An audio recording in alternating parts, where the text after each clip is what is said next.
So here we are into the final module of day 2. So अभी तक आपने fundamental of Python देख लिया है कि कैसे आप पाइथन में कुछ भी प्रिंट करा सकते हैं, इनपुट ले सकते हैं, कैसे आप कोड कमेंट्स लिख सकते हैं, कैसे वेरिएबल्स डिफाइन होते हैं, उन वेरिएबल में किस टाइप के डेटा स्टोर हो सकता है, उस डेटा पे आप कैसे कैसे मैनिपुलेशन कर सकते हैं, ऑपरेशंस कर सकते हैं, कैसे उस डेटा को एक्सेस कर सकते हैं। तो इन सब के साथ आपको फंडामेंटल बिल्डिंग ब्लॉक वाली लेयर क्लियर है पाइथन की। अब बात आ जाती है कोड करने पे। तो what is code? Code is just set of instruction to perform some task, कि मतलब आपको कोई टास्क करना है। For that specific task you have to write code statements in a flow. Like आपने पहले लिखा, for example to create Maggi, आपको सबसे पहले वाटर बॉईल करना पड़ेगा, फिर उसमें टेस्ट मेकर ऐड करना पड़ेगा, देन नूडल्स ऐड करने पड़ेंगे। ऐसे फ्लो ऑफ स्टेटमेंट्स हैं। तो similarly when you write a code there must be a flow of code statements. जैसे अपन यहाँ पे लिखते हैं एक नॉर्मल सा flow of code to add two numbers. A is a number 1, give A equal to 1, B equal to 2। First statement था A equal to 1, second step था B equal to 2, second third step में अपन करते हैं सी equal to A plus B. So ये third step था। और fourth step था प्रिंट सी। सो ये एक सेट ऑफ इंस्ट्रक्शंस है जो दो नंबर को ऐड कर रहा है और उन्हें प्रिंट कर रहा है। तो ये था एक सीक्वेंशियल फ्लो स्टेटमेंट, कि आपका जो कंट्रोल फ्लो था वो सीक्वेंशियली मूव करता है। तो जब भी आप कोड करते हैं उसमें कंट्रोल फ्लोज होते हैं कि आपका कोड कैसे मूव कर रहा है विद स्टेटमेंट। तो ये एक सीक्वेंशियल फ्लो था जिसमें सीक्वेंशियली फर्स्ट स्टेटमेंट एग्जीक्यूट होता है, फिर सेकेंड स्टेटमेंट, फिर थर्ड स्टेटमेंट। ये सीक्वेंशियल फ्लो ऑफ कंट्रोल था। टोटली पाइथन में तीन फ्लो कंट्रोल होते हैं। सबसे पहला होता है सीक्वेंशियल, सेकेंड है अपना डिसिसिव। ऐसे का ऐसा फ्लो कंट्रोल जहाँ पे आपको एक डिसीजन लेना पड़ रहा है। जस्ट फॉर एग्जांपल आपको शाम को बाहर खेलने जाना है, तो आपका फ्लो स्टेटमेंट था सबसे पहले आप चेक करते हैं आज का वेदर कैसा है, सेकेंड आपके फ्रेंड्स अवेलेबल है क्या। बेस्ड ऑन दिस कंडीशन आप दो पाथ ले सकते हैं, either you go out to play और नॉट। तो यहाँ पे था डिसिसिव फ्लो, जहाँ पे आप किसी कंडीशनल स्टेटमेंट या किसी डिसीजन की मदद से आपके फ्लो को कंट्रोल करते हैं। Based on the result of that condition, your flow diverts to either one way or either. Third type of flow control is iterative flow. ऐसे टास्क जहाँ पे आपको रिपीटेटिवली सेम चीज़ें करनी पड़ रही है। जस्ट फॉर एग्जांपल किसी टीचर को स्कूल में किसी स्टूडेंट की यूनिफॉर्म चेक करनी पड़ रही है, तो वो आइटरेटिवली सेम अलग अलग स्टूडेंट आ रहे हैं, उसको पहले वो शूज़ चेक कर रहा है, फिर ड्रेस, फिर हेयर्स। सिमिलर चीज़ उसे सारे ही स्टूडेंट के साथ करनी है, तो उसके पास एक सेट ऑफ स्टेप्स है जो उसे हर स्टूडेंट पे फॉलो करना है। पर वो उसे आइटरेटिवली बार बार सेम ही चीज़ को कर रहा है, तो वो है आइटरेटिव फ्लो। तो सिमिलरली अपन पाइथन में देखेंगे सीक्वेंशियल फ्लो, अपन ने अभी तक देखा है और जितने भी कोड किए वो सीक्वेंशियल फ्लो है। इस मॉड्यूल में अपन देखने जा रहे हैं कंडीशनल फ्लो, और नेक्स्ट डे में अपन देखेंगे आइटरेटिव फ्लो। तो स्टार्ट करते हैं कंडीशनल और डिसिसिव फ्लो ऑफ कंट्रोल। तो इसके लिए सबसे पहले डिसिसिव कंट्रोल फ्लो के लिए सबसे सिंपल स्टेटमेंट है if, and then else, then elif. सबसे पहले इफ से स्टार्ट करते हैं। तो सबसे पहले अपन एक कंडीशन, एक प्रॉब्लम क्रिएट करते हैं, फिर उसके अराउंड सीखेंगे। तो सबसे पहले अपन के पास अपन एज एक पैरामीटर लेते हैं, एज जिसकी जैसे मेरी एज है 21, and then what I could say weight, vi weight लिख देते हैं 70, एंड देन अपन एक कंडीशन क्रिएट करते हैं। सो अपन डिसिसिव फ्लो में कैसे लिखते हैं, सबसे पहले आपको लिखना पड़ेगा if to check a condition. If that is true, if age is greater than 18, that means you are adult, and मतलब आप दूसरी कंडीशन भी डाल सकते हैं, लेकिन एंड वाली कंडीशन पर लाते हैं। अभी सिंपल कंडीशन रखते हैं, if age is greater than 18, I am just, मतलब सबसे पहले आपने कंडीशन डाली और कंडीशन को एंड करने के बाद आपको एक कॉलन लगाना है, then you need to press enter. और पाइथन में कोड ब्लॉक क्रिएट होते हैं इंडेंटेशन से। जैसे इफ ब्लॉक था, ये कंडीशन ट्रू है तो इसके अंदर का ब्लॉक एग्जीक्यूट होगा। इंडेंटेशन का थोड़ा डिस्कस करते हैं, पहले मैं टाइप कर देता हूँ। प्रिंट यू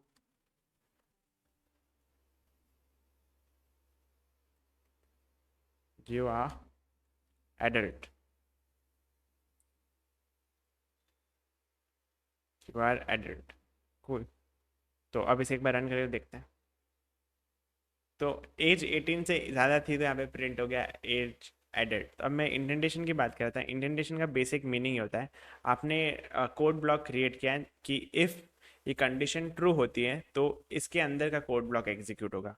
तो यहाँ पे ये प्रिंट, अगर मैं इस कोड ब्लॉक से बाहर निकाल दूँ, यहाँ पे लिख दूँ प्रिंट है, तो हे जो है वो इफ वाले कोड ब्लॉक के बाहर का पार्ट है, क्योंकि वो एक स्पेस के बाद नहीं, कॉमन इंडेंटेशन फॉलो सकती है। यहाँ पे 2 स्पेस का इंडेंटेशन है, आप कोई भी एक रेगुलर स्पेसिंग ले सकते हैं 2 4 3, और पूरे कोड ब्लॉक में उतना इंडेंटेशन मेंटेन कर सकते हैं।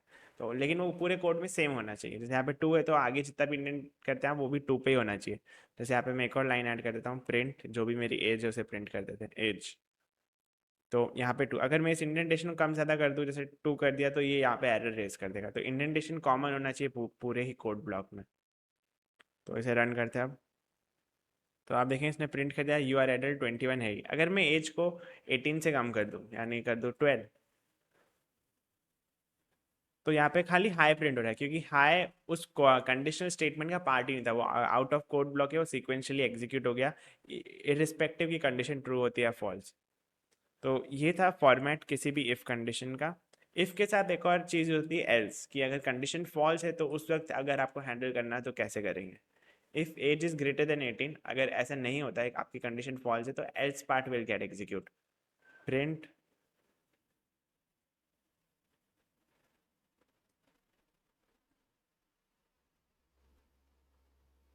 यू आर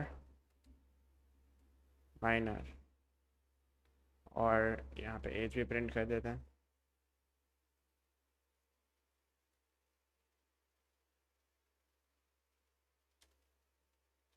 तो आप देख सकते हैं यहाँ पे आपका, क्योंकि एज 18 से कम थी, कंडीशन फॉल्स थी, तो एल्स वाला कोड ब्लॉक एग्जीक्यूट हुआ है, और एल्स वाले कोड ब्लॉक में यू आर माइनर एंड आपकी एज प्रिंट होगी, एंड एट फाइनली हाई भी प्रिंट हो गया। तो ये था इफ एल्स। तो सबसे एक बार कंडीशनल फ्लो को थोड़ा उस वे में देखते हैं कि डॉक्यूमेंटेड वे में, कि एक एक है। सबसे पहले अपन ने देखा इफ स्टेटमेंट। इफ स्टेटमेंट का फॉर्मेट है इफ, देन आपकी condition. Condition basically true false basis पे काम करती है, कि आपका ये स्टेटमेंट है वो बुलियन, अगर आपकी कंडीशन ट्रू है तो इफ ब्लॉक एग्जीक्यूट होगा, नहीं है तो कुछ भी एग्जीक्यूट नहीं होगा। यहाँ पे इंडेंटेशन, और यहाँ पे आपका होता है कोड ब्लॉक। कोड ब्लॉक जो ट्रू होने पे एग्जीक्यूट होगा, कोड ब्लॉक। ये तो था खाली इफ। आप इफ को एल्स के साथ भी यूज कर सकते हैं, जिसमें अगर फॉल्स कंडीशन भी हैंडल, अगर कंडीशन ट्रू है तो वो कोड ब्लॉक एग्जीक्यूट होगा, और नहीं है तो एल्स वाला होगा। उसके लिए भी सेम ऐसे ही होता है। के लिए बस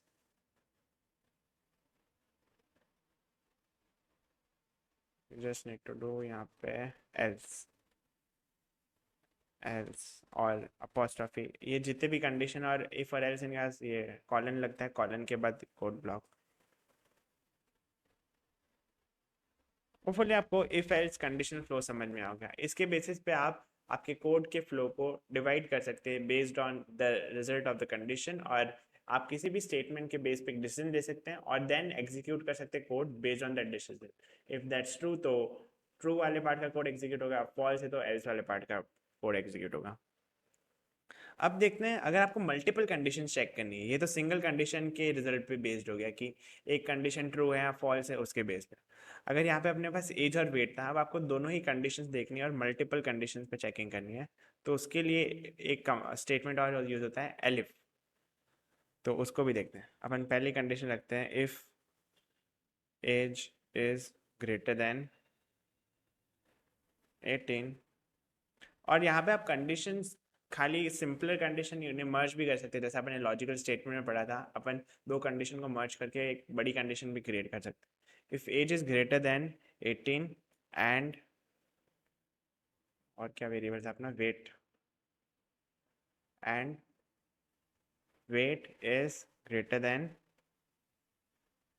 60, ग्रेटर देन 100, तो ये एक अपनी कंडीशन होगी। इस कंडीशन को आप डायरेक्टली ऐसे भी लिख सकते हैं, और अगर आपको थोड़ा बेटर फॉर्मेट और विजुअली बेटर चाहिए कि आपकी पूरी सिंगल कंडीशन है, तो आप इसे ब्रैकेट में भी डाल सकते हैं, कर्ली ब्रैकेट में। इससे आपके आउटपुट पे कोई फर्क नहीं आने वाला है। तो ये पूरी अपनी एक कंडीशन होगी, age is greater than 18 and weight is this. तो अपन प्रिंट करेंगे you are adult and overweight. अब अगली कंडीशन चेक करने के लिए आपको सिंपली एल्स की जगह टाइप करना है एल इफ, और यहाँ पे आप डाल सकते हैं आपकी सेकेंड कंडीशन कि अगर age is greater than 18 and weight is less than 100, तो आप यहाँ पे प्रिंट कर सकते हैं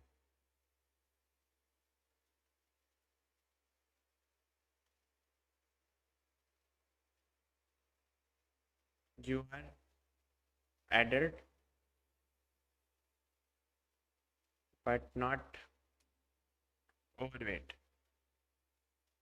और फाइनली एल्स, ऐसे आप मल्टीपल, ये तो एक कंडीशन हो गया, ऐसे एलिफ में आप मल्टीपल कंडीशन लगा सकते हैं। अगर आपके पास अगर मल्टीपल कंडीशन है तो मल्टीपल एलिफ हो सकते हैं। फिर एलिफ हो जाने के बाद फाइनली लास्ट में एल्स लगाते हैं कि अगर आपकी कोई भी कंडीशन ट्रू एग्जीक्यूट नहीं होती है, अगर इफ एलिफ में से कोई भी एग्जीक्यूट हो जाती है तो पूरे आगे का फ्लो रुक जाएगा, लेकिन कोई एग्जीक्यूट नहीं होती तो फाइनली आपका एल्स पार्ट एग्जीक्यूट होगा। प्रिंट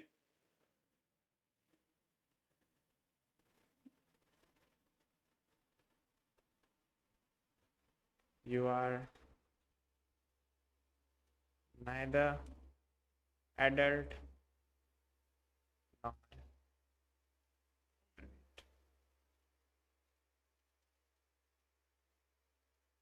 इस टाइप से क्योंकि अपना एज 18 से कम था, वेट भी 100 से कम था, तो अपना एल्स पार्ट एग्जीक्यूट हुआ। इसको थोड़ा बेटर वे में देखते हैं कि अगर दोनों में से, अगर मैं डायरेक्ट कंडीशन बता देता हूँ, इफ़ ट्रू इफ़ फॉल्स, कि अगर ये कोड ब्लॉक एग्जीक्यूट नहीं होगा, प्रिंट 1। जस्ट टू सी कैसे फ्लो काम करता है इसका, अपन ऐसा टाइप कर रहे हैं कि डायरेक्ट कंडीशन की जगह अपन डायरेक्ट आउटपुट ही लिख देते हैं कंडीशन के। False print 2 elif true print 3 and finally else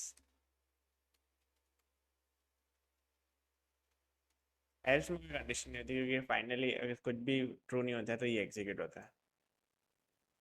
print 4 इसे एग्जीक्यूट करता है, तो आप देखेंगे यहाँ पे 3 एग्जीक्यूट हुआ क्योंकि इसने सबसे पहले इफ कंडीशन चेक की, इफ फॉल्स था तो इसने ये कोड ब्लॉक एग्जीक्यूट नहीं किया। देन सेकंड एलिफ चेक किया, ये भी फॉल्स था तो एग्जीक्यूट नहीं किया। थर्ड एलिफ चेक किया, ये ट्रू था तो इसने ये एग्जीक्यूट कर दिया और आगे का फ्लो रोक दिया। सिमिलरली अगर यहीं पे अगर सेकंड एलिफ ट्रू होता तो ये नीचे वाले एलिफ और एल्स पे कभी जाता ही नहीं।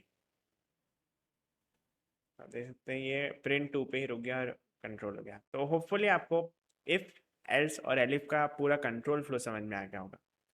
और अपन ने यहाँ पे कंबाइंड कंडीशंस भी देख ली। एक और चीज़ जो अपन डिसिजन फ्लो में देख सकते हैं वो है नेस्टेड कंडीशंस, कि अगर आप एक कंडीशन चेक कर रहे हो उसके बाद मल्टीपल कंडीशन उसके अंदर भी चेक कर सकते हैं। If age is greater than 18 print you are